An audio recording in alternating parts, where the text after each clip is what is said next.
toute idée qui vient te rejeter toi-même, ça c'est le diable. Quand c'est le serpent ancien, c'est pour te donner une mauvaise orientation. Alors vous allez voir ces gens de prophètes qui prennent le contrôle des vies de leurs victimes. Tu dois lui demander la permission avant de voyager. Faire une offrande sacrificielle, c'est un mentor, c'est un python. Quand Satan t'attaque sous la forme du diable, il envoie un ponéros pour rejeter quelqu'un ou pour te rejeter toi-même. Quand c'est le dragon, pour créer en toi la honte, la peur, la timidité. Quand c'est le serpent ancien, c'est pour te donner une mauvaise orientation. Et si tu essayais telle affaire? Et si tu faisais ceci? Et si tu faisais cela? Donc le serpent, c'est te proposer une solution ressemblante à celle que Dieu veut te proposer. Et le ponéros du serpent est très subtil parce que la forme serpent de Satan n'a pas peur de la gloire de Dieu. Il peut rentrer là où il y a la présence de Dieu. Le serpent était en Éden. La Bible parle de l'apôtre Paul. On dit qu'il marchait, même son ombre chassait les démons. Mais Acte 16, la Bible dit qu'une femme possédée d'un esprit de python, c'est-à-dire un serpent, elle dit écoutez ces hommes, ils vous parlent de la part de Dieu. C'est ça la séduction. Donc elle surfe avec une chose qui est réelle. Ce sont des hommes de Dieu. Ce sont des hommes de Dieu. Mais là, c'est une attaque de python. C'était une forme de serpent.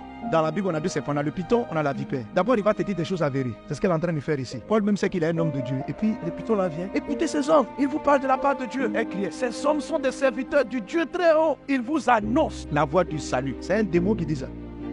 L'homme là, c'est un homme de Dieu. Il est venu vous prêcher. Écoutez-le. Écoutez-le. C'est comme ça la dame l'a parlé. Ça s'appelle de la séduction. Quand le texte continue à dire, il faut le fatiguer. Si vous faites le garde-moi là, votre âme fait agacer, même par des éloges qui viennent de Satan. On a tous besoin d'être encouragés, mais il y a des gens qui viennent même t'encourager. Si tu as fait garde-moi du malin, tu vas savoir que derrière l'encouragement qu'il te donne, il y a un piège. Ce qui va arriver après, si tu as accepté puis tu as commencé à marcher avec la personne, tu vas regretter toute ta vie. Donc elle a commencé à les encenser. Il suffisait que Pierre ne fasse pas attention à la fatigue intérieure qu'il ressentait en parlant avec la personne. Et qu'il dise, mais elle parle de Dieu. C'est une collaboratrice, c'est pas ta collaboratrice, c'est un piège. Donc les esprits de python ont tendance à prendre le contrôle de leur proie. Alors vous allez voir ces gens de prophètes qui prennent le contrôle des vies de leurs victimes. C'est un homme, il vient, lui, toutes ces révélations. Lève-toi, tu veux te marier? Non. Dieu m'a dit, voici ton mari. Tu dois obéir. Dieu m'a dit, fais offrande de 3 moutons. Fais offrande de 4 œufs. C'est toi-même, Dieu ne te parle pas. Oui, Dieu va tout lui dire pour te dire. On a pris le contrôle de ta vie. Dieu ne fait jamais ça. Dieu donne toujours aux hommes la liberté de choisir. La liberté de choisir. Un homme de Dieu sous prétexte de la Bible, et puis tu veux choisir ton mariage, tu dois lui demander la permission avant de voyager. Faire une offrande sacrificielle, c'est un mentor, c'est un python, un ponéros. Depuis que Dieu fonctionne comme ça, regardez Dieu.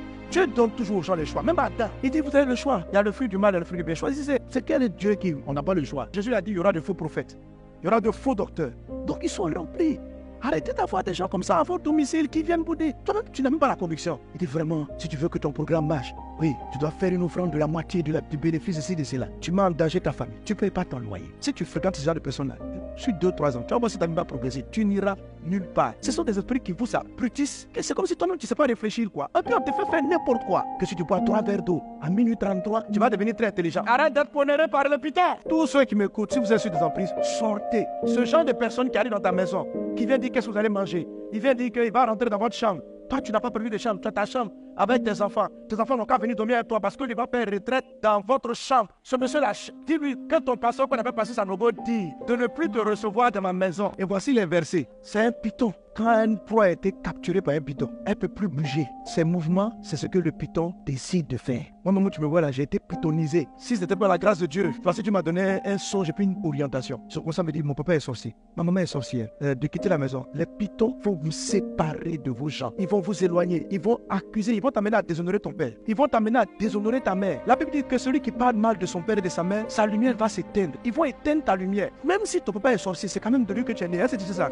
Donc il y a une manière de lui parler, il y a une manière de traiter, il y a une manière de prier. Tu combats l'esprit, mais tu honores l'être, le corps, papa, la personne de papa. Mais l'esprit qui le manipule, tu le chasses dans la prière. Mais tu ne deviens pas impoli avec ton père, tu ne deviens pas impoli vis-à-vis de ta mère, tu n'as pas le droit. Tu ne la rejettes pas, tu ne la critiques pas, tu ne l'injuries pas. Parce que tu vas t'injurier toi-même. Tu transportes dans ton corps les gènes de cette femme. Dans ton corps, il y a les gènes de cet homme. Si tu maudis ton père, le même mal va arriver sur ta vie. Amen.